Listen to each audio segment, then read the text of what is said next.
Hey guys, just wanted to do a video to talk to you about how we can lose weight without starving ourselves. So it's just such common belief that weight loss requires food restriction and hardcore training every day.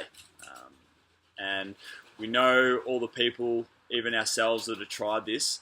It just leads to us being hungry, angry, moody, and no one wants to be around us. So how do we navigate this?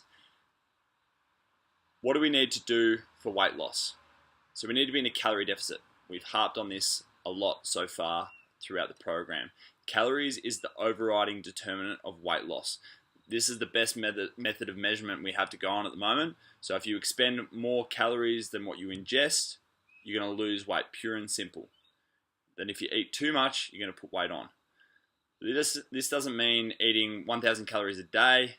There's a really strategic way of calculating your calorie goal for each day so that you're in a calorie deficit, and Jordan's gone through that with you guys in a previous post. So it's important that you hit those goals, because once your weight loss plateaus, and it will plateau if you continue to hit your nutrition goal every day, once your weight loss plateaus, we'll need to re-establish another deficit so that you can continue to lose weight.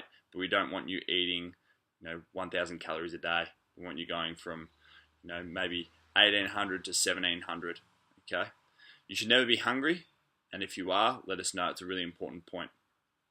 So I wanted to discuss with you the two main reasons why we eat too much.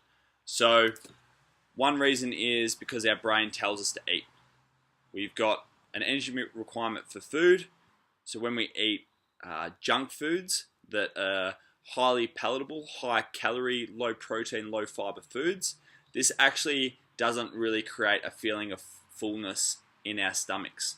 So what happens is we tend to be hungrier during the meal, or we tend to be hungry 1 or 2 hours after the meal, which leads to us overeating throughout the day, and it just becomes a perpetual cycle. The second reason is because we want to. Okay, we eat too much because we want to, not because we need to. The food tastes good, looks good, smells good. We're at a restaurant with our friends. We want to eat that chicken parma or whatever it might be. Eat food with coffee or tea. We eat because there's more food in front of you. So we're all been at a dinner table and the food's just there and you just can't resist. You want to eat it, and then you instantly regret it because you've had too much to eat. Eating more because it's the weekend and just saying, oh, I'll get back on my diet on Monday. And then the other thing is eating more because you're hungover.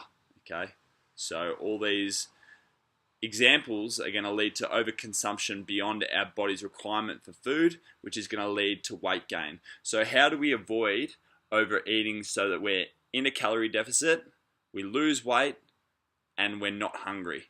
So we need to eat foods that are going to provide the greatest level of satiation. So that means a feeling of fullness in our stomach that's going to give us the highest levels of energy we can have, and produce the most favorable effect on our body composition. So we're building lean muscle mass while reducing our body fat percentage. So eating foods like vegetables are low calorie, high nutrient dense foods. So when we eat a lot of them, we feel full really fast, but they don't have that really high calorie intake that's going to push us over our calorie goal for the day. Also, having those vegetables with healthy fats and oils, they're going to be high calorie, but that's counteracted by the fact that the healthy fats are going to keep you fuller for longer. And it's the same with having protein with each meal. So one final tip I'd like to leave you with today, guys, is that eat when you aren't hungry. Try this out. So often we eat when we're hungry, so we're trying to rummage around, trying to find food, and we end up making really poor food choices. But if we eat when we aren't hungry, you're going to make better decisions around food, and you're going to make better decisions around food quantity, so your portion size as well. So think about that over the weekend, and you'll hear from us in the next video. See you guys.